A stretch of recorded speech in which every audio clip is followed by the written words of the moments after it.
નમસ્કાર, આપ જોઈ રહ્યા છો નેશન પ્લસ ન્યૂઝ. હું છું હિરલ આપની સાથે.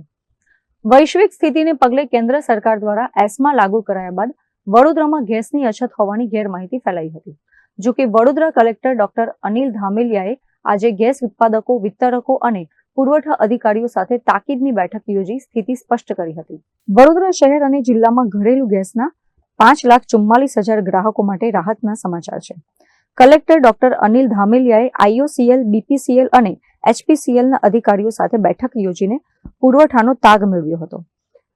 આંકડાકીય વિગતો મુજબ વડોદરામાં દરરોજ 8,000 સિલિન્ડરનું બુકિંગ થાય છે, જેની સામે ત્રણેય કંપનીઓ મળીને રોજની 14,700 બોટલ રિફિલ કરવાની ક્ષમતા ધરાવે છે. એટલે કે માંગ કરતા પુરવઠો ઘણો વધારે છે.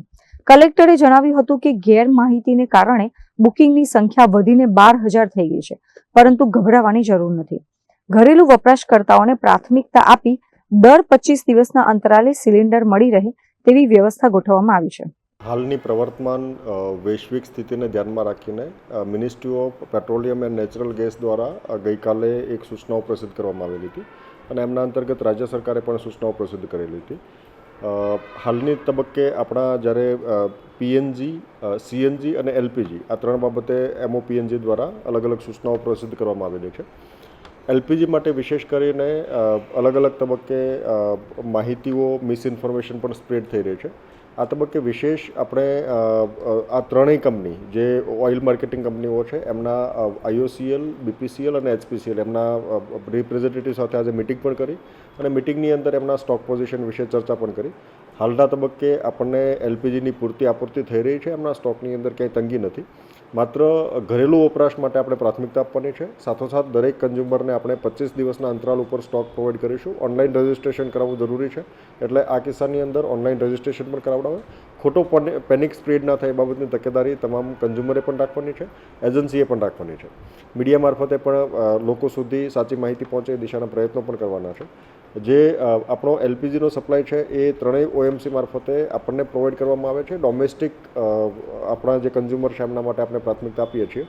આ સિવાય આપણે જે એજન્સીઓ છે, 52 એજન્સીઓ સમગ્ર જિલ્લાની અંદર આવેલી છે, એ તમામ એજન્સીઓ સાથે પણ આપણે મિટિંગ કરી, એમને પણ સૂચનાઓ આપી. કોઈપણ જગ્યાએ કાળાબજારી ના થાય, કોઈપણ જગ્યાએ એ જથ્થો ડાયવર્ટ ના થાય એ બાબતની તકેદારી પણ રાખવાની છે અને એની સૂચનાઓ પણ આપેલી છે. મામલતદાર કક્ષાએ આપણે ટીમો પણ બનાવી છે જે સતત આના ઉપર વોચ રાખશે. ડિસ્ટ્રિક્ટ સપ્લાય ઓફિસર પણ સતત આના ઉપર વોચ રાખી રહ્યા છે. સ્ટોક પોઝિશન આપણે રેગ્યુલર મેળવતા રહીએ છીએ અને હાલના તબક્કે સ્ટોક બાબતે કોઈ ચિંતાજનક પરિસ્થિતિ નથી. વિશેષ કરીને મામલતદારની ટીમ સતત આમાં મોનિટરિંગ કરશે. ફિલ્ડની અંદર કોઈ પણ પ્રશ્ન હશે તો એ આપણને ધ્યાન પણ દોરશે.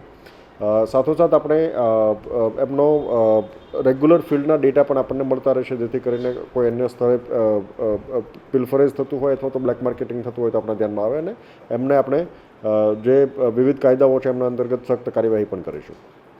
આની સાથોસાથ આપણા જે કોમર્શિયલ સપ્લાય છે, કોમર્શિયલ સપ્લાયની અંદર મર્યાદિત જથ્થો ઉપલબ્ધ છે, એટલે એમની અંદર પણ આપણે પ્રાથમિકતાઓ નક્કી કરીએ છીએ અને પ્રાથમિકતાઓ મુજબની ભલામણ પણ આપણે અત્રેથી કરીશું. એના પછી એમનો સપ્લાય પૂર્વવત શરૂ કરવાની દિશાના પ્રયત્નો પણ હાથ ધરવામાં આવશે. પણ હાલના તબક્કે ઘરેલું વપરાશ માટે કોઈ સ્ટોકની પ્રશ્ન પણ નથી અને એ બાબતે કોઈ કન્ઝ્યુમરને ચિંતા કરવાની પણ આવશ્યકતા નથી. સમગ્ર જિલ્લાની અંદર આ પરિસ્થિતિને પહોંચી વળવા માટે તંત્ર સક્ષમ છે અને આપણી સમગ્ર ટીમ આ બાબતે સતત વોચફુલ છે. અત્રે ઉલ્લેખનીય છે કે કલેક્ટર દ્વારા ગેસની સંગ્રહખોરી કે કાળાબજારી રોકવા માટે દરેક તાલુકા સ્તરે મામલતદારોની ખાસ ટીમો તૈનાત કરવામાં આવી છે. જે કોઈ ગેરરીતિમાં ઝડપાશે તેની સામે કડક કાયદાકીય કાર્યવાહી કરવામાં આવશે. આમ વડોદરામાં ગેસની કોઈ અછત નથી, માત્ર અફવાઓને કારણે ભીડ વધી છે.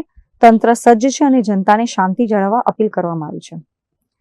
કેમેરામેન નવનીત પરમાર સાથે Chirag Patel, nation plus news, Vadodara.